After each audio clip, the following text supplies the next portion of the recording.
Dear believer, have you ever stopped to consider why you believe what you believe? Have you ever thought about why you chose the religion you chose?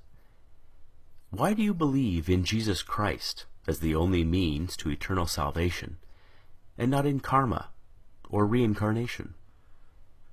Why do you believe that Allah is the one true God and Muhammad is his prophet, and not in the Four Noble Truths of the Buddha? Why do you hold to the Torah as the only revealed word of God, and not the Bhagavad Gita? Dear believer, do you ever wonder why your heaven resembles a utopian earth, and is composed of the same base elements found right here on this planet? Do you ever wonder why your deity governs within a power structure that resembles that of the specific time and place in which your holy text was written? Do you ever wonder why your God looks just like you, or the animals with whom you share the planet? Dear believer, is the faith you practice the dominant one within your culture? Do you not find it at least a little suspicious that the overwhelming majority of all religious believers adopt the religion of the society into which they were born, yet remain convinced they've lucked out or been divinely admitted into the one true faith?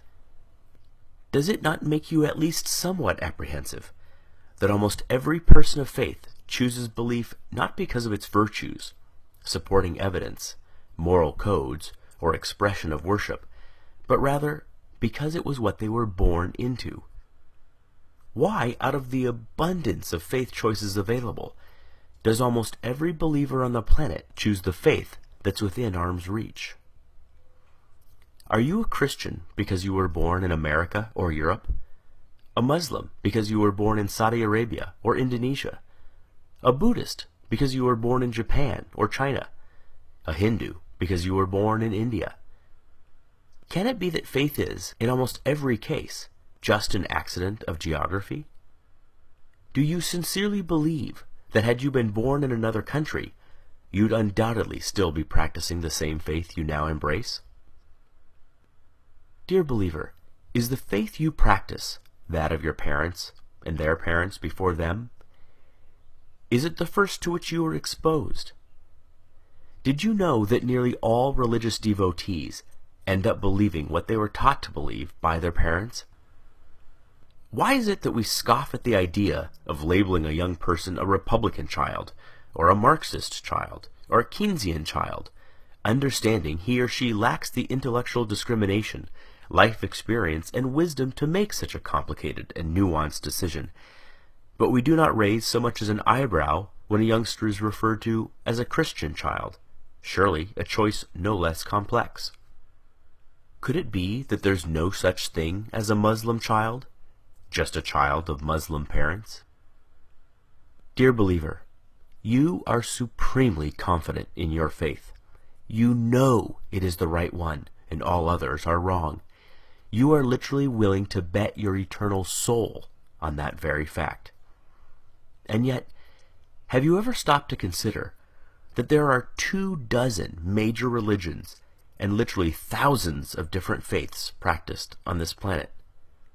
Did you know that within Christianity alone, there are more than 45,000 different denominations, each claiming to understand ultimate truth better than all the others? Do you realize that each member of every faith practiced is just as devout, just as sincere, and their conviction every bit as sure as yours?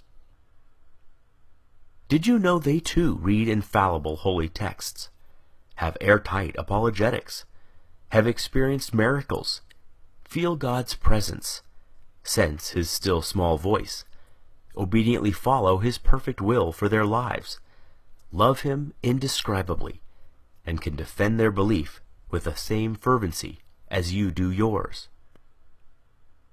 And yet, since every religion is mutually exclusive and contradicts the others in matters both large and small, they cannot all be right. Right?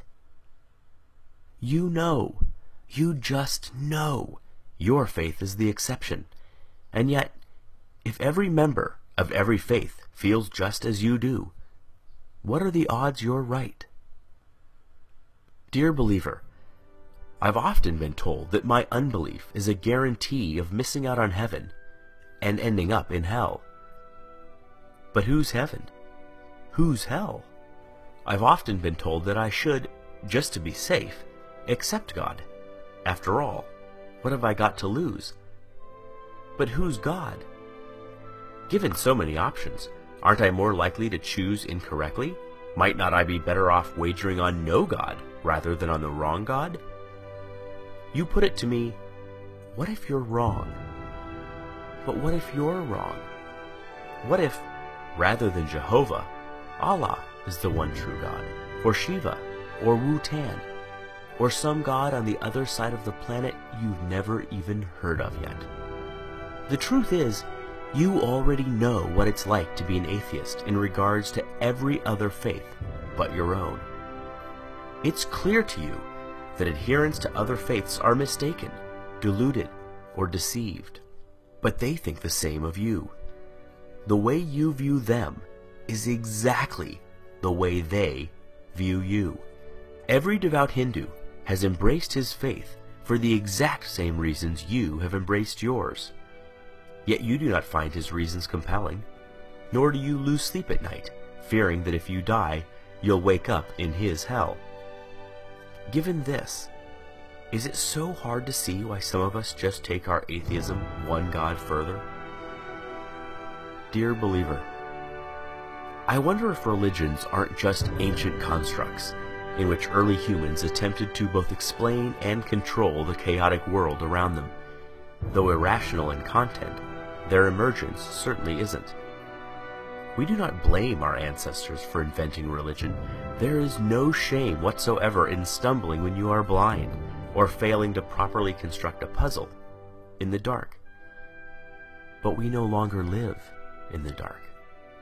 Science is ablaze in our world and illuminates our way, dissipating shadows and exposing even the deepest of crevices. We no longer live in the cave.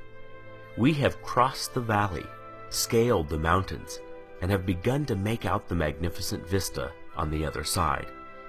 We no longer require comforting stories to make us feel safe or valued. Is it not time that our beliefs match our discoveries? Is it not time that our ideas reflect our new perspective? There is equal, if not greater awe in reality than there is in fantasy. Perhaps it is time to stop telling ourselves that we are the reason the universe was made, that our culture is somehow better than other cultures, that our tribe was chosen over all other tribes. It is time to learn how the universe really is, even if that deflates our conceits, wounds our pride, humbles our point of view, and forces us to admit that we do not have all the answers. Believer, if you honestly value the truth above all things as you claim, as I truly know you do, you must confront these fundamental questions. Far better, Carl Sagan said, to embrace a hard truth than a reassuring fable.